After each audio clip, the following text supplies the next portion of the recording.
No, that's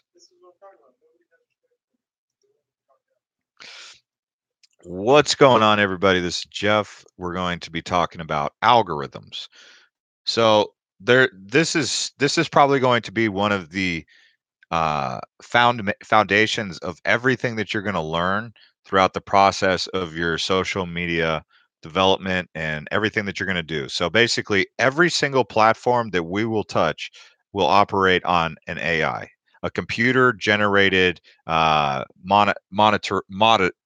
moderator, right? So the way that the post and everything appears in someone's news feed comes through a algorithmic ratio, and that algorithm functions off of engagements. That's so some of the factors that are factored in. Each platform has different algorithmic uh, data sets that it has to accumulate, but typically it's likes, comments, shares, retweets. Obviously share is what they use on Facebook. Retweet is what they use on um, you know, Twitter, but and then if you look at YouTube, they call it subscribers. Facebook calls them likes. Uh, Twitter calls them followers. So does Instagram. So there's going to be all these different terms, but universally, it's if you compel someone to take action or if you're able to capture their attention, the way that the programmers uh, give you credit or give you clout, as I like to call it, is based on whether or not people uh, engage with your content. Sometimes it could be for the amount of time that they spend watching it, right? So that's another variable. So time watched. If your video is 8 minutes long and people only watch it for 30 seconds, the algorithm's going to collect a bad data set on that. But if it's 8 minutes long and they watch it for 4 minutes, then the algorithm might look at you favorably, right? So but also if they like the video or if they comment or something like that, that means that someone took the time to engage. Now, the way that I'm going to say this is for all of those of you who went to school, college, high school, it doesn't matter, you all were graded, right? So algorithms essentially grade you on these factors. And so if I'm going to compare it to clout, so let's just look at clout as also your grade point average. So GPA and clout are essentially the same things, but one's for college and the other is for your social media work. But if because we're not getting graded in the real world, we're just simply existing and trying to be professionals inside of corporations and whatnot. We're just going to use the analogy of grade point average, right? So if you post something, you want to get an A grade, right? A grade A. Um, so if you want to maintain an A average, that means that you have to post grade A content. If you post C content or D content or F content, that's going to do what to your grade point average? It's going to bring it down. So what does that essentially do to your page or your channel if you're posting less than A average content, right? It's going to bring down your average, which is going to lower your clout, which is going to mean that you're going to get less love from the algorithm. The algorithm, let's call the algorithm your teacher. So your teacher is not going to give you A's if you're producing D material, right? So how do we know if we're producing A, B, C, D, or F, right?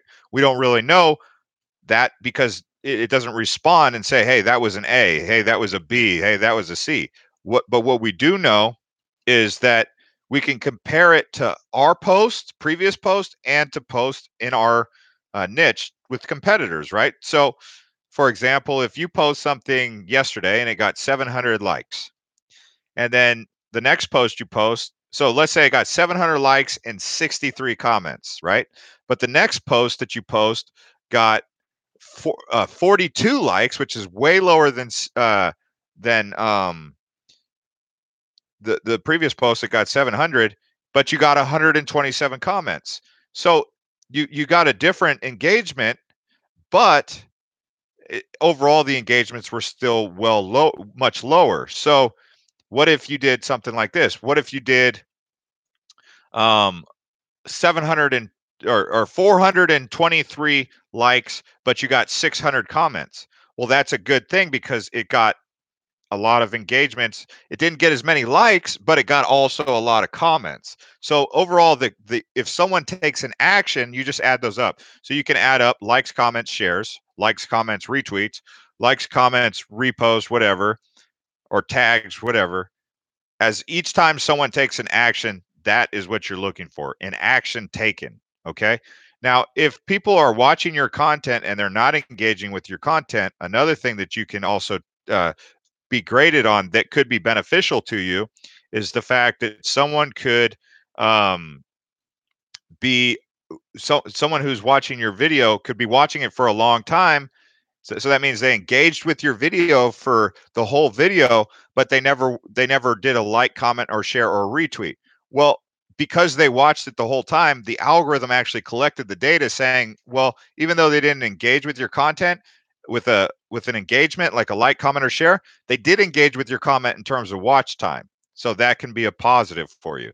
So these are just the four most common variables that a mathematical algorithm is calculating, but I'm just putting this out there as just a real general framework, but the most successful insight that I adopted that allowed me to understand exactly how to be successful with this.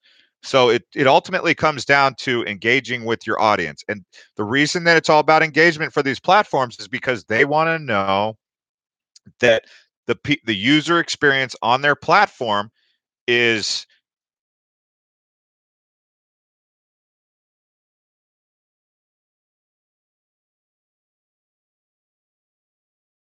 about algorithms, please ask me because this is really, really important. So thanks to everyone who watched, and we'll see you next time.